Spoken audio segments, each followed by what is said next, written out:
Wade Langston attendait depuis 3 mois une femme qui ne viendrait jamais. La lettre entre ses mains tannées par le vent lui promettait une douce institutrice prénommée Margaret, aux cheveux bruns et aux manières discrètes. Mais celle qui descendit du sentier poussiéreux portait un revolver à la hanche et des secrets dans le regard, des secrets capables de briser tout ce qu'il croyait savoir de la confiance. Elle se présentait sous le bon nom, connaissait des détails que seule Margaret aurait pu connaître, possédait même le médaillon que Wade avait envoyé en gage de ses intentions. Pourtant, quand elle souriait, une ombre dangereuse affleurait, quelque chose qui hurlait à son instinct qu'elle avait déjà tué. Le plus étrange n'était pas qu'elle mente sur son identité. C'était qu'elle semblait connaître des choses sur Wade qu'aucune lettre n'avait jamais révélées, la cicatrice sur son épaule gauche, sa manière de prendre le café à l'aube, des souvenirs que nul étranger ne pouvait deviner. Et quand ses yeux verts et tranchants se posaient sur lui, Wade ressentait une fièvre inconnue, non pas la paisible complicité qu'il avait espérée avec Margaret, mais un vertige qui faisait battre son cœur et trembler ses mains, comme s'il se tenait au bord d'une falaise sous une rafale de vent.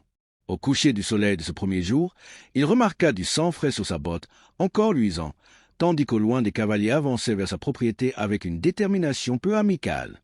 Quoi qu'elle ait fait, qui qu'elle soit vraiment, les ennuis l'avaient suivi jusqu'à sa porte. La question n'était plus de savoir si elle était dangereuse, mais si le danger qu'elle apportait les détruirait tous deux, d'une manière encore insaisissable, deviendrait la seule chance de survie. Le regard de Wade se fixa sur la tache sombre qui s'étendait sur le cuir usé. Le sang n'avait pas séché, signe que l'événement était tout récent. Sa main glissa vers le fusil appuyé contre la rambarde, puis s'arrêta. Si elle avait voulu le tuer, elle l'aurait déjà fait. La femme qui se faisait appeler Margaret suivit son regard, baissa les yeux vers sa botte avec une expression plus irritée qu'inquiète, essuya le sang contre la marche de bois comme on ôte la boue d'une promenade dominicale, geste qui révélait une aisance habituelle face à la violence. 3 cavaliers franchirent la crête au loin, avançant avec la précision de chasseurs. On ne distinguait pas encore leur visage, mais le métal de leurs armes captait la lumière. La femme suivit son regard, et tout son corps se tendit.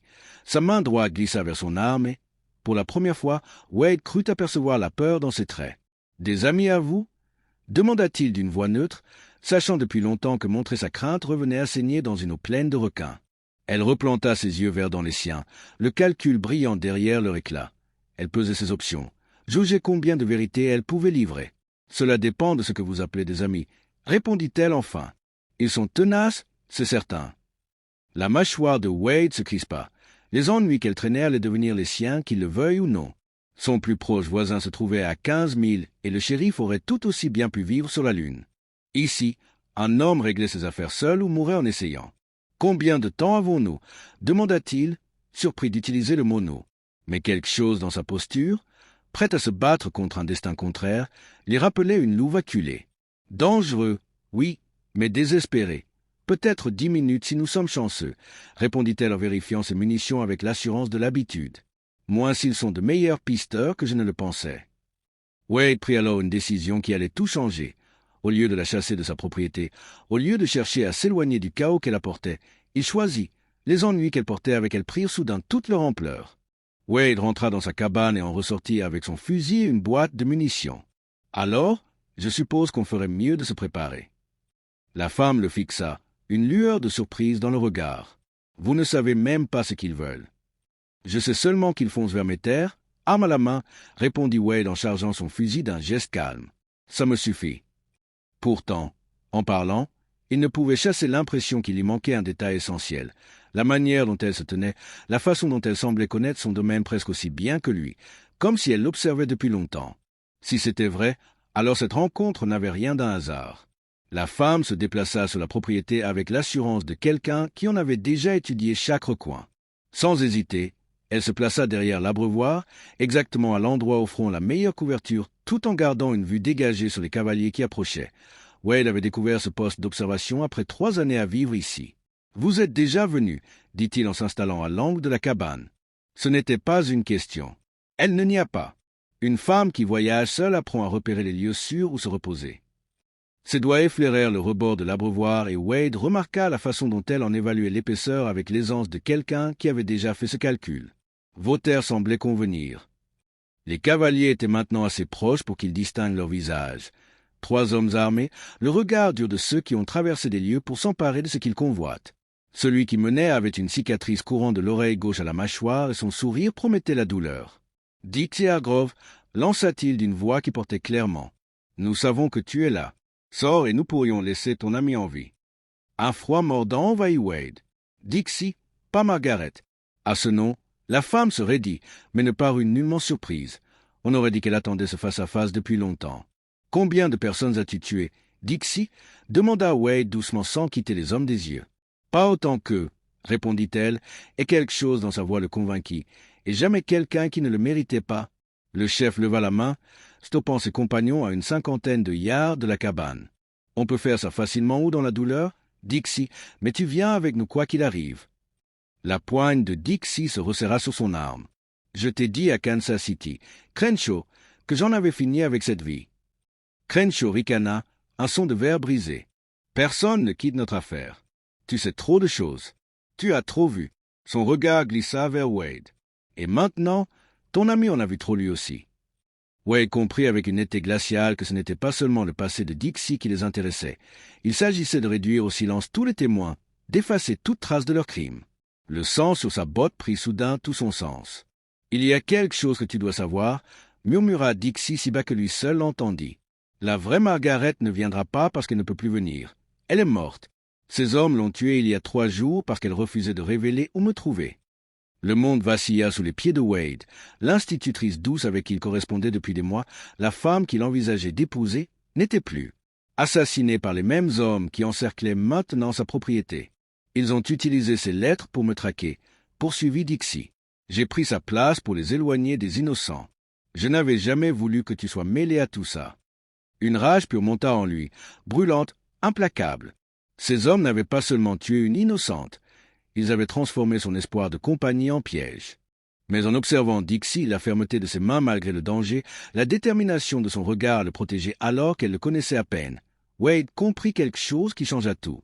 Quoi qu'il en soit, Wade savait maintenant l'essentiel. La femme à ses côtés était prête à mourir les armes à la main plutôt que de se rendre à ses tueurs, et cela suffisait pour décider à qui allait sa loyauté.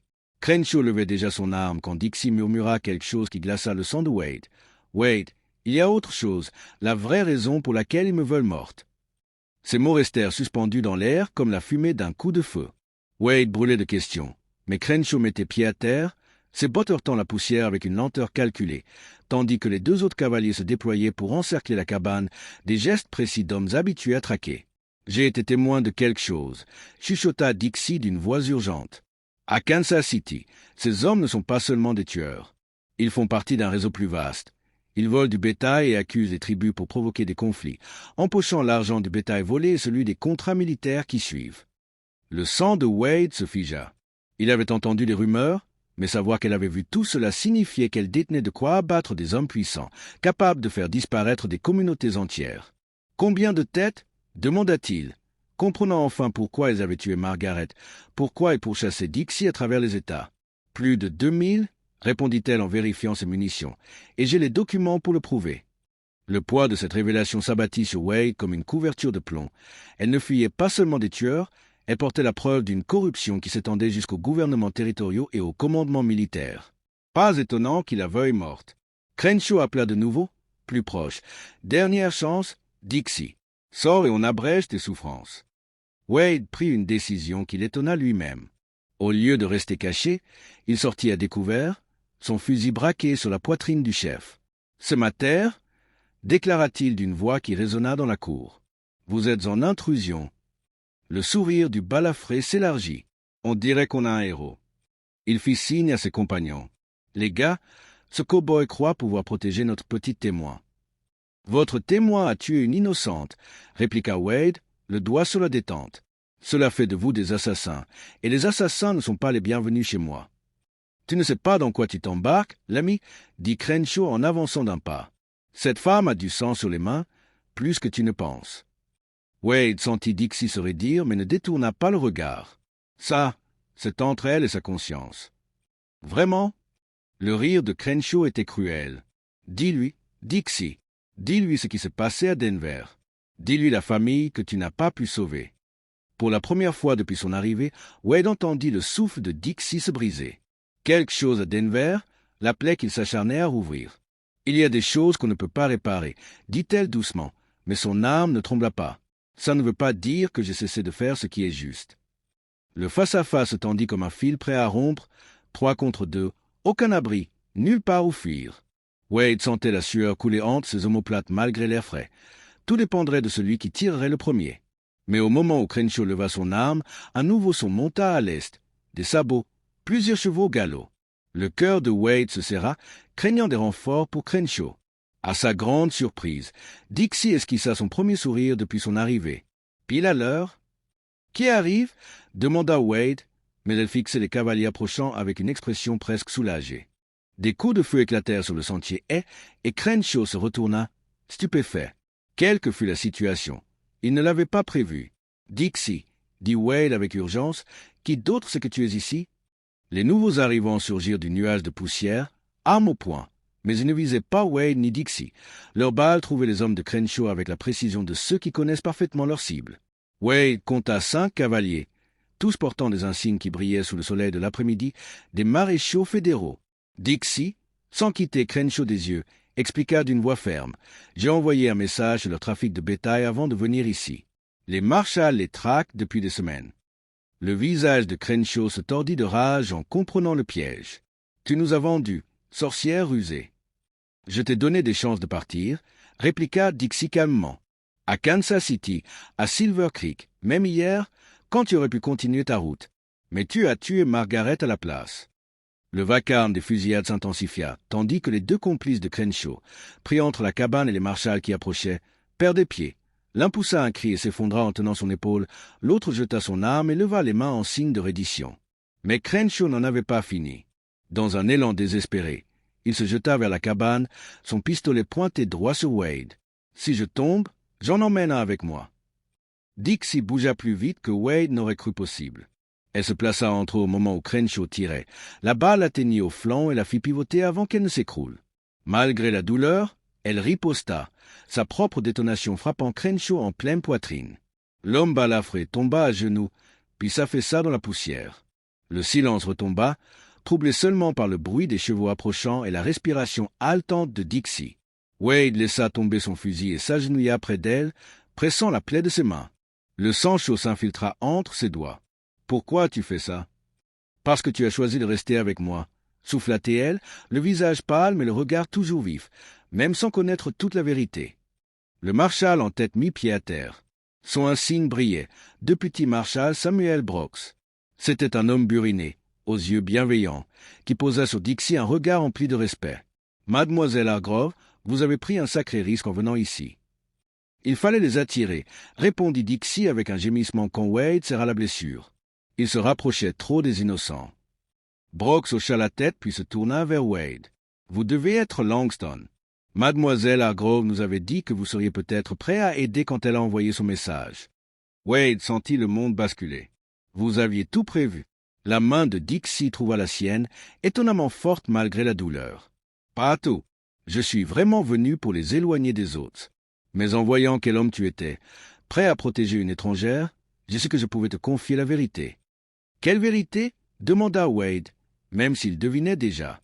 Brooks répondit à sa place. « Mademoiselle Hargrove travaille avec nous depuis 6 mois, rassemblant des preuves sur ce trafic de bétail.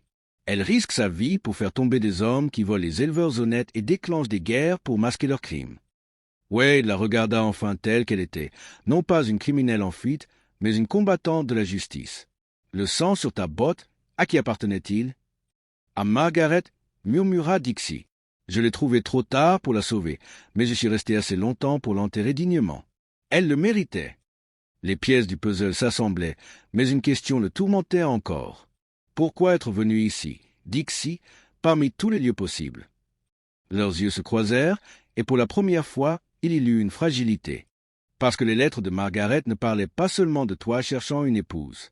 Elles parlaient d'un homme bon, vivant seul, essayant de bâtir quelque chose d'honnête dans un monde corrompu. Je devais voir si de tels hommes existaient encore. Et, souffla Wade, devinant déjà la réponse. Ils existent, murmura-t-elle. Mais, alors que le soulagement l'envahissait, le marshal Brooks s'avança, le visage grave. J'ai bien peur qu'il y ait autre chose. Nous avons capturé 2 hommes de Crenshaw, mais ils étaient censés être 5. Il en manque 2, et ils savent où vous êtes. Wade transporta Dixie à l'intérieur de la cabane pendant que Brooks organisait la recherche des fugitifs. La balle avait traversé la chair tendre de son flanc sans toucher d'organe vital, mais la blessure réclamait des soins immédiats. Les mains de Wade tremblaient tandis qu'il nettoyait la plaie, tentant d'ignorer à quel point elle paraissait vulnérable, étendue là. « Je ne mourrai pas de ça », déclara Dixie en scrutant son visage. « J'ai déjà connu pire. » « Ce n'est pas vraiment rassurant, » répondit Wade en posant un bandage propre avec une précision méticuleuse. « Combien de fois as-tu été blessé par balle ?»« Celle-ci fait 3, » grimaça-t-elle tandis qu'il serrait le bandage. « La première m'a appris à esquiver plus vite. La deuxième, à faire confiance aux bonnes personnes. Cette fois, j'ai appris que certaines gens valent une balle. » La poitrine de Wade se réchauffa à ces mots. 3 jours plus tôt, il n'était qu'un rancher solitaire attendant une épouse par correspondance. Maintenant, il soignait une agente fédérale qui avait risqué sa vie pour le protéger. Le monde s'était renversé, mais d'une façon qui lui paraissait plus juste que tout ce qu'il avait connu depuis des années. « Pourquoi ne m'avoir pas dit la vérité dès le départ ?» demanda-t-il en s'asseyant près du lit. Leurs regards se croisèrent et il eut sous la force de Dixie une fatigue profonde. « Parce que j'ai appris que les hommes bons meurent souvent quand ils se mêlent des guerres des autres. Je pensais pouvoir gérer le groupe de Crenshaw seul, les attirer ailleurs, sans que tu connaisses jamais le danger. Mais tu es venu ici, chez moi, insista Wade. Les lettres de Margaret parlaient d'un homme qui avait bâti quelque chose d'honnête de ses propres mains, qui traitait les autres avec respect, qu'il le mérite ou non. Elle prit sa main, ses doigts s'entrelacèrent aux siens. Je devais voir si ce genre d'homme existait encore, ou si le monde les avait tous tués. Wade sentit entre eux un lien plus profond que l'attirance ou la gratitude. Et qu'as-tu trouvé? J'ai trouvé un homme qui a soutenu une inconnue contre des tueurs armés sans savoir pourquoi. Son pouce caressa ses jointures. J'ai trouvé quelqu'un qui voulait savoir qui j'étais, pas seulement ce que j'avais fait. Le moment fut interrompu par l'apparition du marshal Brooks dans l'embrasure de la porte. Nous avons trouvé des traces vers la Crétaie. 2 chevaux, vite. Il vise sans doute la frontière du territoire, mais il pourrait revenir pour finir le travail. Wade se leva, vérifiant son fusil. Combien de temps? Des heures ou des minutes? Ces hommes sont désespérés, et les désespérés sont imprévisibles. Brooks se tourna vers Dixie, inquiet. « Mademoiselle Hargrove, vous devez rester allongée. Cette plaie se rouvrira si vous tentez de combattre. »« Pas question, » répliqua-t-elle en essayant de se redresser. « Ces hommes ont tué Margaret à cause de moi. Je ne me cacherai pas pendant que d'autres risquent leur vie pour réparer mes erreurs. » Wade la retint doucement, une main sur son épaule. « Tu ne te caches pas, tu guéris pour pouvoir te battre un autre jour. » Il plongea son regard dans le sien, y lisant la frustration. Parfois, le plus grand courage est d'accepter l'aide des autres. « Tu ne comprends pas ?» insista-t-elle. « Ces 2 hommes, Parker et Voss, ne sont pas que des tueurs. Ce sont des pisteurs. Ils peuvent suivre une trace vieille de plusieurs jours, retrouver ceux qui veulent rester introuvables. S'ils s'échappent, ils reviendront avec du renfort. » Brooks hocha la tête. « Grave, elle a raison.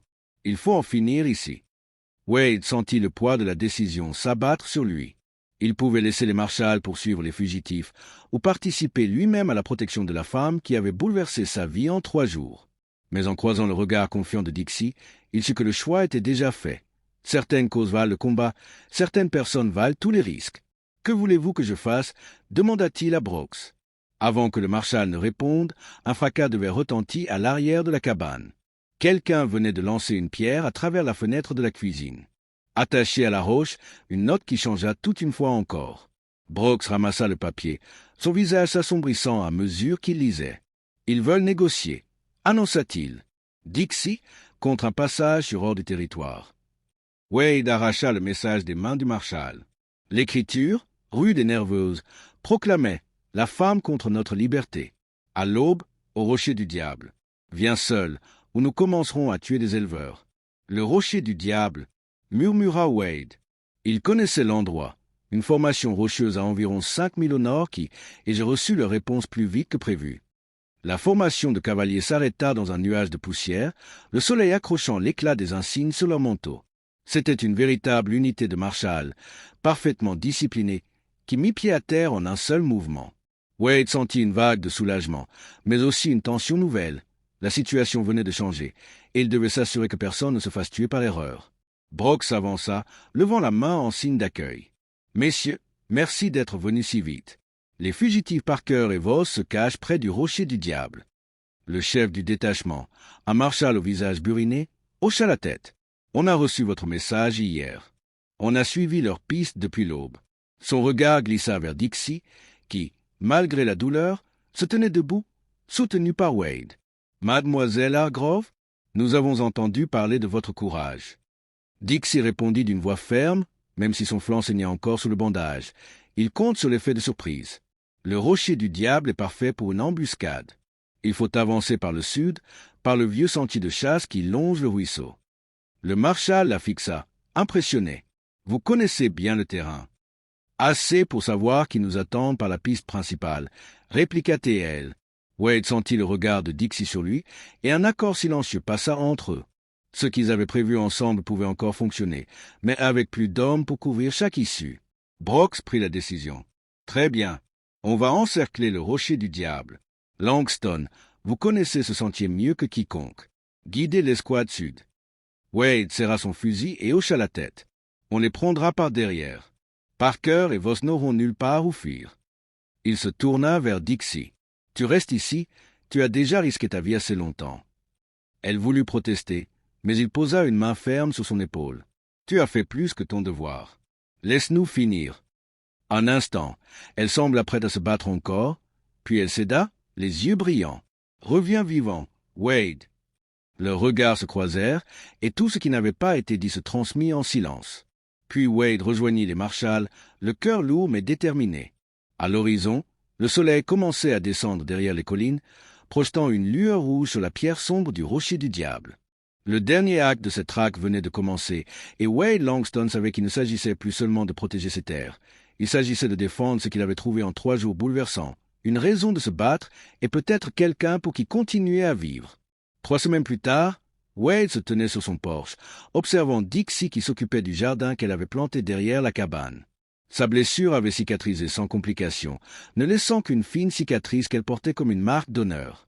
Les marshals fédéraux étaient repartis 1 semaine plus tôt, emmenant Voss pour son procès et emportant des lettres de recommandation pour Wade et pour Dixie. La fin de la traque avait été aussi nette que brutale. La chevauchée vers le rocher du diable n'avait duré qu'une 30aine de minutes, les marshals se déployant pour couper toute retraite. Wade avait guidé Dixie et Brox par l'ancien sentier de chasse qu'il connaissait mieux que quiconque, tandis que Thompson et ses hommes fermaient le piège par les autres côtés. Comme il l'avait prévu, Parker et Voss avaient choisi une position défensive idéale contre une attaque frontale, mais vulnérable à leur approche du sud. « Dernière chance de vous rendre », avait lancé Thompson à la trompe, sa voix résonnant entre les falaises. « Vous êtes encerclés par les marshals fédéraux. Jetez vos armes. » La seule réponse de Parker avait été un coup de fusil ricochant contre la roche, aussitôt suivi par les tirs de Voss. Mais leur position était compromise, leurs munitions limitées. L'affrontement fut bref, décisif. Pris entre plusieurs groupes, sans échappatoire, Parker tomba lors du premier échange, sa lâcheté rattrapée par la fatalité. Voss résista davantage, puis finit par jeter son arme en comprenant l'inutilité de la lutte. Quand la fumée des tirs se dissipa, Wade croisa le regard de Dixie. Il y eut une paix qu'il ne lui avait jamais vue, le poids des responsabilités qu'il avait poussé à travers les territoires semblant enfin s'alléger. « C'est fini » avait-elle murmuré, comme si elle n'osait pas y croire. « Cette partie, oui » avait répondu Wade. « Maintenant, il faut décider de la suite. » La suite, il la vivait déjà. Le jardin fleurissait sous les mains de Dixie, la terre redevenait simple. Wade, qui 3 semaines plus tôt n'était qu'un rancher solitaire attendant une épouse par correspondance, partageait désormais ses journées avec une femme qui avait défié la mort pour la justice. Le silence du crépuscule s'emplissait du parfum des herbes qu'elle avait plantées, et, tandis qu'il la regardait se pencher sur les jeunes pousses, Wade sut que ce qu'ils avaient trouvé l'un auprès de l'autre n'était pas né du tumulte, mais de quelque chose de plus solide, capable de survivre bien au-delà des coups de feu et des cavales. L'opération de vol de bétail fut entièrement démantelée. Plus d'une 12aine d'arrestations eurent lieu à travers 3 territoires, dont 2 officiers militaires et un juge territorial. Le bétail dérobé fut rendu à ses véritables propriétaires, et les rapports falsifiés qui accusaient les tribus autochtones furent révélés comme mensongers. La justice avait été rendue dans toute son ampleur, mais cette justice n'avait pas résolu le problème le plus intime de Wade. Chaque matin, depuis 3 semaines, il se réveillait en se demandant si Dixie serait toujours là quand il ouvrirait les yeux. Elle avait guéri de sa blessure, les criminels étaient morts ou capturés. Son témoignage n'était plus nécessaire. Rien ne la retenait sur ses terres, sinon son propre choix. « Tu penses trop fort » dit Dixie sans se retourner. Elle avait développé une capacité presque surnaturelle à sentir ses humeurs à distance. Wade descendit jusqu'au jardin, observant ses mains travailler la terre avec une douceur surprenante. Le marshal Brox a envoyé une autre lettre hier. « Je sais, je l'ai lu, » répondit-elle en se redressant et en époussetant ses doigts. « Il m'offre un poste permanent au service des marshals territoriaux. Bon salaire, travail stable, une chance de faire une vraie différence. » Le ventre de Wade se serra. « C'est ce que tu cherchais, non? » « C'est vrai. Il y a 3 mois, ça aurait été exactement ce que je voulais. Continuer le bon combat, utiliser ce que j'ai appris pour protéger les autres. » Elle fit un pas vers lui, assez près pour qu'il sente le parfum de savon à la lavande et voit les éclats dorés dans ses yeux. « Mais maintenant, j'ai découvert quelque chose que je ne savais pas chercher. »« Quoi donc? »« Un foyer. » Le mot flotta entre eux, simple et profond. J'ai passé si longtemps à mener les guerres des autres, à protéger les vies des autres, que j'avais oublié ce que c'est que de bâtir quelque chose pour moi-même.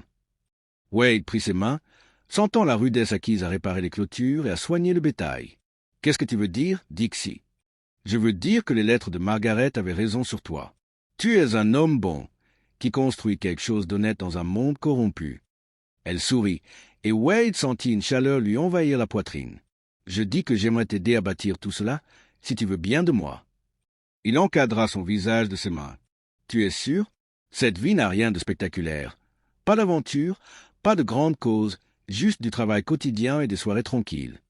J'ai eu assez d'aventures pour 3 vies, répondit-elle. Ce que je veux maintenant, c'est quelque chose de vrai, qui m'appartienne, avec quelqu'un qui choisit de le partager avec moi. » Wade l'embrassa doucement, avec la certitude d'un avenir qu'aucun d'eux n'aurait osé espérer quelques semaines plus tôt. Quand ils se séparèrent, Dixie souriait d'un air paisible qui illuminait tout son visage. « Alors, que faisons-nous maintenant » demanda Wade. « Nous écrivons au marshal Brox pour décliner poliment son offre, » répondit-elle. « Puis nous finissons de planter ce jardin, nous réparons la clôture près du ruisseau, et nous découvrons ce que cela signifie de vivre comme des gens ordinaires. Et si tu t'ennuies, si l'action te manque ?» Dixie éclata de rire, un son clair comme de la musique dans l'air de l'après-midi. « Wade Langston, j'ai été pourchassé à travers 2 territoires. J'ai essuyé des tirs et frôlé la mort plus de fois que je ne peux compter. Crois-moi, me réveiller auprès de l'homme que j'aime, dans un endroit que je peux appeler chez moi, c'est toute l'excitation dont j'ai besoin. » 6 mois plus tard, Wade et Dixie se marièrent lors d'une cérémonie simple en présence du marshal Brox et des 3 familles voisines qu'ils avaient protégées lors de l'affrontement avec les hommes de Crenshaw. Dixie garda le nom et la terre de Wade, mais aussi son courage et ses compétences, qu'elle mit à profit pour aider à fonder un refuge territorial pour les femmes fuyant des situations dangereuses. Ensemble, ils bâtirent quelque chose à la fois ordinaire et extraordinaire, une vie enracinée dans la confiance, nourrie par le choix quotidien de s'honorer l'un l'autre, enrichie par la certitude que les plus belles choses naissent parfois des circonstances les plus inattendues. Wade ne reçut jamais sa fiancée par correspondance. Il trouva bien mieux, une partenaire qu'il avait choisie en toute connaissance de cause, en sachant exactement qui il était et ce qu'il défendait. Et Dixie trouva ce qu'elle cherchait sans le savoir, un lieu où appartenir et quelqu'un qui la chérissait pour tout ce qu'elle était, y compris les cicatrices prouvant qu'elle s'était battue pour ses convictions.